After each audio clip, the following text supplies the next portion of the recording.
So what's up sa inyo guys and welcome to Cycling Voyage. So for this video nga pala ibabike check ko lang itong bike na nasa harapan nyo ngayon. So ito nga pala yung Rhino mountain bike na upgraded na siya. Although hindi pa naman top of the line yung mga nakakapit na piyesa dito, pero karamihan kasi dito sa parts niya is marami na nagbago at mas magaganda na yung mga nakakapit na piyesa sa kanya kumpara dati. So itong video na ito is quick bike check lang, hindi pa siya in-depth review. Dito tatalakayin lang natin yung kanyang pyesa, kung saan ko sila binili at kung magkano. So ito nga palang bike na ito is nabili namin siya ng tatay ko noong December 2017 sa halagang 4,300 pesos. And that time zero knowledge talaga ako pagdating sa mga bike. Although sobrang tagal ko na nagbabike since 2002 pa. Pero kasi dati galing ako sa isang maliit na bike na ang alam ko lang noon is sakyan at pag nasira ipapagawa. Noong una hindi ko rin alam yung mga group set na ganyan, yung mga geometry ng frame. Pero sa katagalan na ginagamit ko tong bike na to, natuto ako mag-research tungkol sa mga bisikleta. And that time din nga pala hindi ko rin nga pala alam na hardtail yung tawag sa mga gantong bike. Nung una nga pati road bike ang tawag ko, mountain bike din kasi malaki yung road bike kaya ang tawag ko rin sa kanya noon mountain bike. So nung una hindi ko rin alam na may iba't ibang klase pala ng bike. Sa akin noon dalawa lang nasa isip ko pag sinabing bike. Kapag maliit BMX, kapag malaki mountain bike. So dumako naman tayo sa kanyang specs. So yung frame pala nito is bakal lang kaya medyo may kabigatan at kinakalawang. Nung una hindi ko rin alam na mayroon palang iba't ibang klase ng mga frame materials gaya ng alloy, carbon, pati na rin titanium. Although alam ko na rin naman noon na mayroon ng mga alloy bikes pero hindi pa kasi siya kasing common noon eh. Nalaman ko lang noon na mayroon ng aluminum frame noong mga bandang 2012 na. 26er pala yung compatible na wheel size para dito. So nung una rin hindi ko rin alam na mayroon iba't ibang klase ng mga wheel size. Hindi ko rin alam ng mga 27.5 na yun, pati yung mga 29er. Nakadesign lang pala para sa mga mechanical disc brakes yung cable routing nito. Kaya nung in-upgrade ko sa hydraulic brakes, medyo nahirapan ako. Pinailangan ko pang i-tali yung brake hose doon sa mga shifter cable para mag-fit. And dumako naman tayo sa kanyang fork. So yung fork pala na gamit ko is stock fork pa rin siya nung bike na ito. So yung fork nito is pure steel siya, purong bakal talaga as in wala siyang halong ibang materials. Kaya sobrang bigat niya talaga. Kaya nangyari sa kanya nung naulanan siya, kinalawang yung loob ng kanyang fork. And nag-cause nga ito ng pagtigas ng travel ng fork.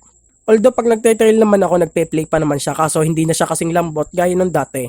Wala rin palang lockout ito at manipis lang din yung kanyang stanchion. Quick release lang yung kanyang dropout at nabiyaan na rin ito na napakaraming gasgas. So yung headset pala na gamit ko is Ragusa brand siya na nabili ko siya dito lang din sa Nasugbu. Way back July 2018 sa halagang 450 pesos and magto 2 years ko na siyang gamit at hindi pa rin siya nagkaka-issue hanggang ngayon. Kaya sa tingin ko kung bibili ulit ako ng isa pang headset, siguro ito rin ang bibiling ko ulit. Ewan ko nga lang kung may available pa kasi 2 years ago na nung huli ko siyang nabili. So dumako naman tayo sa kanyang cockpit. So yung handlebar pala na gamit ko is Trovative siya na 800mm. Alloy na rin yung kanyang materials at medyo may kagaanan na rin. Hindi ko na nga lang alam kung anong eksaktong weight niya. Pero hindi nga pala ito tunay na Trovative na handlebar. Imitation lang pala ito, nabili ko siya sa local bike shop lang din dito sa amin sa halagang 400 pesos. Noon pa January 2019 and matagal ko na siyang ginagamit at hindi pa naman siya nagkakaroon ng mga pingkot or mga damage. Nagagamit ko rin pala ito sa mga trails. And by the way, 800mm pala yung haba ng handlebar na ito. So dumako naman tayo sa kanyang stem. So yung stem na ginagamit ko is Wake brand na nabili ko lang din dito sa bike shop sa halagang 300 pesos noon pa October 2018 and satisfied naman ako sa kanya. Matibay na rin naman siya and yun nga lang hindi siya ganun kagaanan kumpara dun sa mga ibang stem na mabibili mo. Pero for the price point okay na rin kasi 300 pesos lang. Tsaka gusto ko rin yung design ng stem na ito kasi hindi siya ganun ka-loud yung decals kumpara dun sa ibang brands. Kasi ako personally ang gusto ko sa isang cockpit is minimalistic lang yung design. Hindi gaano ka-OA yung kanyang decals. 80mm pala yung haba nito at meron siyang angle na -17. So yung kanya namang seat post, ang gamit ko nga palang seat post is true batib din na imitation lang din. Nabili ko naman ito sa Shopee sa halagang 280 pesos. Kakasama na doon yung kanyang shipping fee. Ito naman nabili ko siya noong October 2018 din. And nagka-issue nga lang ako sa kanya. So ito kasing seat post na ito is dumudulas siya, kaya ang nangyari tuloy, kinailangan ko pang palsakan ng plastic na packaging ng isang biskwit. And sobrang dami na rin pala ng gasgas nito dahil sa totoo lang hindi ako marunong makontento sa height ng seat post. Depende rin sa ride na ginagawa ko. Minsan pag naglo-long ride ako, mas gusto ko yung matataas na height. Kapag nagte-trails naman ako, binababaan ko naman ng konti. And minsan pag medyo downhill yung ginagawa namin, isinasagad ko talaga siya hanggang baba. So sa saddle naman, yung saddle naman na ginagamit ko is Giant na saddle. Although alam ko imitation lang din to, hindi Giant talaga ang gumawa nito. Nabili ko naman siya sa halagang 200 pesos sa Lazada. Way back March 2019 and isang taon ko na siyang gamit at medyo nagpe-fade na rin yung kanyang kulay at nasisira na rin yung kanyang leather. So since butas na yung kanyang saddle, may time na napapasukan ng tubig yung kanyang foam. Kaya nangyayari, tumitigas yung kanyang foam. And ngayon hindi na nga siya komportable sakyan. Bala ko na nga rin palitan ito eh. So dumako naman tayo sa kanyang pedals. So ang ginagamit ko naman pedals ngayon is yung Mountain Peak brand na nabili ko lang din siya sa bike shop way back July 2018 sa halagang 200 pesos. And masasabay ko, isa talaga to sa pinakamatibay na pedal na nagamit ko. And magto 2 years ko na siyang gamit at partida hindi pa siya naka-seat bearing. Loose bearing nga lang pala ito at medyo nangangalog-ngalog na rin pero kaya pa naman siyang gamitin. Yun nga lang mayroon time na tumitigas yung kanyang ikot at nahuhulog yung tsinelas ko habang nasa daan. So dito naman tayo sa kanyang brake set. So yung brakes pala na ginagamit ko ay Shimano na series na MT315. So ang balita ko wala na to sa market ngayon at wala ka na makikita sa mga bike shop. Nabili ko naman to noong February 2019 sa halagang 1,400 pesos. And sa tingin ko parang na buzzer beater ang bili ko dito eh.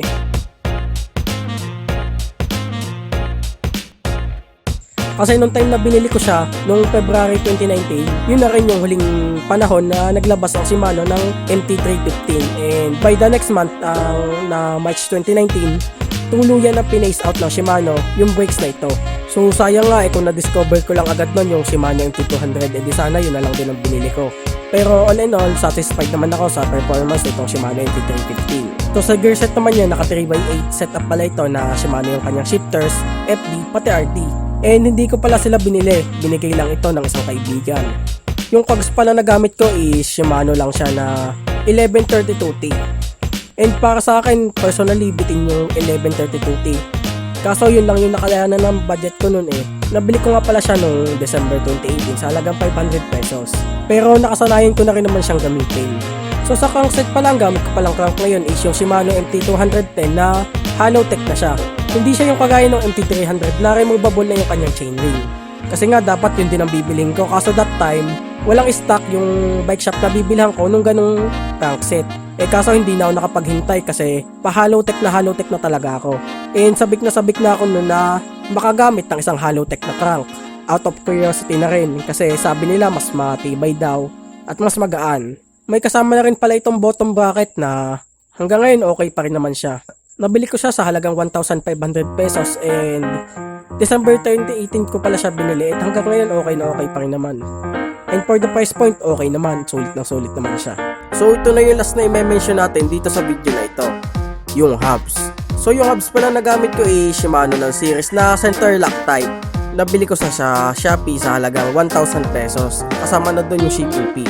Way back December 2018 and mag 2 years ko na siyang gamit at mapa long ride man or mapa trails, never pa akong ipinahiya nito. Sa halos 2 years na paggamit ko sa kanya, never pa ako nakaranas ng kahit anong issue dito. So yun nga lang, loose bearing pa rin ito hanggang ngayon at hindi pa rin siya maingay gaya ng gusto ng karamihan sa inyo. Honestly, nung medyo bago pa nga lang ako dito sa mountain bike, nung una kong na-discover yung mga 6 pulse na hubs, paborito ko talaga yon. And yun nga dapat ang bibilhin ko nun kaso kinulang din ako sa budget nun. Pero nung mapansin ko na 1 year ko na pala siya ginagamit, na-appreciate ko na rin siya sa wakas. And para sa akin, kung bibili pa ulit ako ng isang hub, siguro Shimano na lang ulit din. So hindi ko na pala muna isasama dito yung kanyang rims at saka yung spokes, pati na rin yung kanyang tires kasi wala naman masyadong special doon. Stock lang din yun ng bike na ito. And wala din akong masyadong masasabi dun sa mga parts na yon. And yun, baka lang may magtanong dyan kung meron ba akong pinagsisisihan sa pagbili ng bike na ito. Ang sagot, wala akong pinagsisisihan kasi hindi ko naman pera yung pinambili para sa bike na ito. Pero ako naman yung gumastos para sa kanyang upgrades. Kaso yun nga lang, mayroon minsan akong mga ride na gusto gawin kaso pinipigilan ako ng bike ko.